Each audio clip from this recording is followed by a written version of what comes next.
Satsi Sheth, VP Sovereign Risk Group at Moody's Investor Services, is right here in our Mumbai studio. Satsi, hi, morning. Good to have you on the show. Firstly, on word on how the data from India is looking like. We've seen what the IIP figures have done. Yesterday, we saw the inflation as well, which pretty much is at the peak as we speak, 7.5%.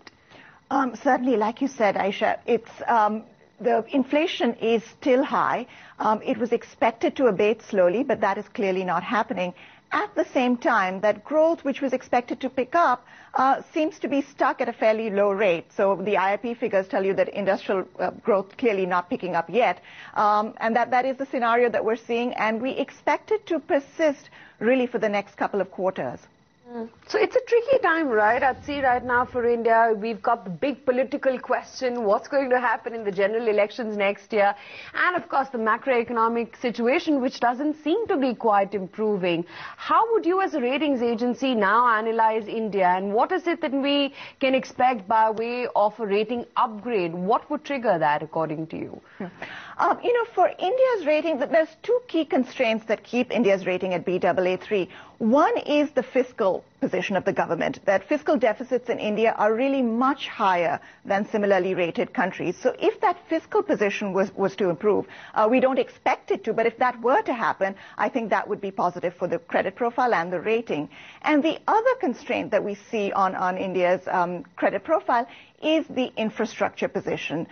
India has enjoyed a very high growth rate over the last decade, and even now at 4.5% odd, India's growth is actually above that of emerging markets.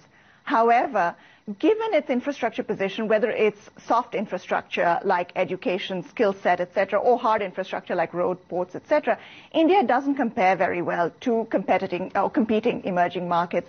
And we think that if that were to change, that would be cause for an upgrade, because that would really free up the potential growth rate for India over the longer term. So those are the two things that we're watching. You know, a lot of people, Atsi, good morning, are doing a then and now. For tapering announced in May and the situation then, and the tapering announced, if at all gets announced, and the situation now. And quite a bit of an improvement on the CAD, on the trade deficit, as well as on the outstanding FI position in the debt market. How do you think we react if indeed there is a tapering announced tomorrow? If this is a question specific to India, you're absolutely right that the macroeconomic fundamentals in one sense have improved dramatically from May, and this is clear in the current account deficit. It's much narrower than it was then. However, there are a couple of uncertainties to which you yourself have alluded, and that is the elections that are coming. And I think that will affect capital flows into India over the next couple of quarters. So the tapering announcement might have a different impact on India than other emerging markets, depending on how the political scenario is analyzed in India. And the second thing, again, you've alluded to, is inflation. If India's inflation remains high, I think the market will anticipate that growth will probably suffer over the next year as well, and that might affect capital flows into and out of India as well. So I think that those are two things that are specific to India that might affect it, in addition to the current account deficit over the next couple of quarters. So what happens to the currency in the given prognosis that you've just laid out? Do we remain stable, as is the case right now, or do you think we could again head back to the lows that we've come out of from?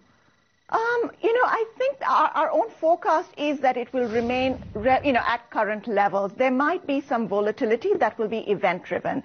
So that could be a global event, like an announcement related to tapering, or a domestic event, like an announcement related to the elections. But our forecast is that the currency will remain around current levels. We certainly don't expect a dramatic appreciation over the next 2 quarters, but nor do we expect a dramatic depreciation at this point. It's a moving picture, but I read a lot of people, or a few people really commenting on how difficult it will be for the expenditure side to hold up in the wake of what's happened in the elections recently, and the fact that we have the national elections in May. What is your theory on this? Our anticipation is that the Ministry of Finance has made very clear its commitment to the deficit target that they themselves have set. And what we've seen in the last year is that they met that commitment by cutting down expenditures. And we do expect that there is still potential to do that. The revenue side really isn't helping. Revenues have underperformed quite significantly. So the if the gap is to be narrowed, it will have to come from the expenditure side. And certainly this has been shown last year, it was done. As you said, political risk exists. But we do think that the commitment is there to come close to the deficit target. Our own forecast is that it might be missed, but not dramatically.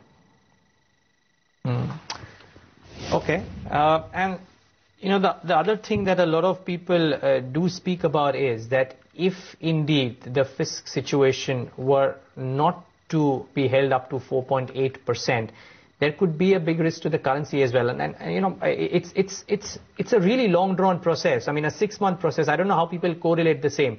But what do you believe? I know you said that the currency will probably not depreciate too much. But what are the downside risks to the INR over the course of the next 3 to 6 months?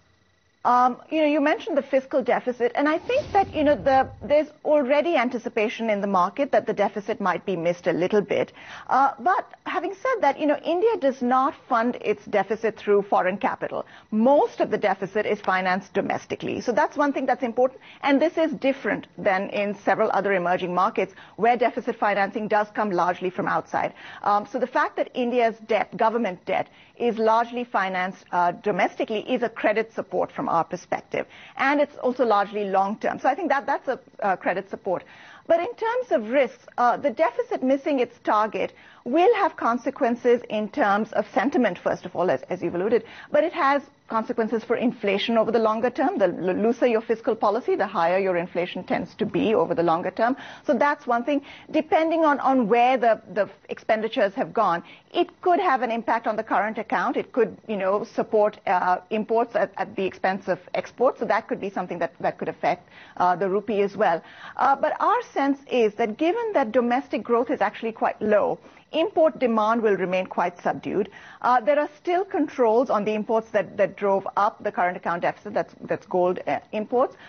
So we don't expect a big blowout in terms of imports. At the same time, exports have benefited from the currency depreciating, so we think that export growth has been, highly supported, and we saw that in the last quarter, the data there. And we expect that global growth will continue to remain at current levels, not rise dramatically, but at current levels, which means that exports should remain supportive, and that should support the rupee as well.